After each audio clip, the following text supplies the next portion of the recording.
মাতরম গানের 150 বছর, এই মুহূর্তে আপনি তখন ইংরেজিতে বলেছেন এটা, কিন্তু বাংলায় আপনি যেহেতু বলছেন বাংলায় বলে ভালো হয়। সেটা হচ্ছে যে বর্তমানে ভারতবর্ষে যে ইয়াং জেনারেশন তারা বন্দে মাতরম জানে, তাদেরকে পৌঁছে দিতে হবে, তার তাৎপর্য সিগনিফিক্যান্সটা আপনি একটু বলবেন যে কেন আনন্দমঠ এবং বন্দে মাতরম গানের চর্চাটা আমাদের বেশি জরুরি, সেইটা প্রাসঙ্গিকতা এক মিনিট ম্যাডাম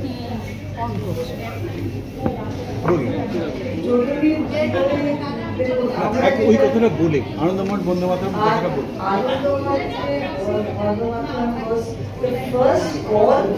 দিদি আরেক বোঝাচ্ছি বাংলাতে বলুন। আচ্ছা,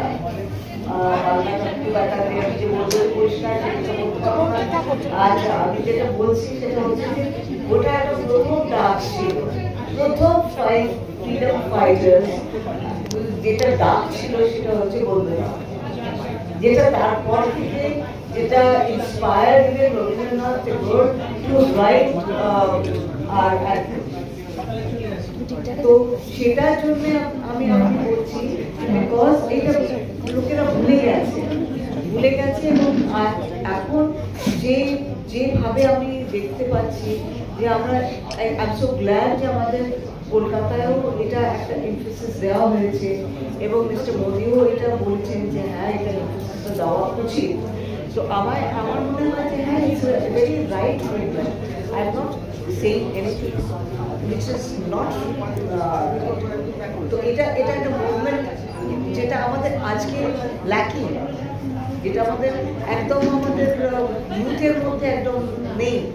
তো সেটা একটু যদি আমরা এমফাসাইজ করি যে কোনো মাধ্যমে যে আপনি বলেন টেলিভিশন আর এও যদি হয়, তো এই মাধ্যমে যদি আমরা কনস্ট্যান্টলি এটা রিভাইভ করি তাহলে আমার মনে হয় অ্যাটলিস্ট আমাদের মধ্যে একটু যেটা গভর্নমেন্ট আছে, যেটা দেবে বসে আছে আমাদের ভেতরে, সেটা একটু আমাদের নিজের মধ্যে একটু যদি জাগ্রত হয়। এই ফিল্মসগুলো আমাদের শুধু ফেস্টিভ্যালে না দেখি, যদি আমাদের টেলিভিশন দেখানো হয়, I would say it's better. কেন অনেকগুলো পুরোনো ছবিও তো দেখানো হয় অনেকগুলো চ্যানেলে, তো সেটাই একটু বন্দে মাতরম কথাটা একটু বলে একটু বলুন।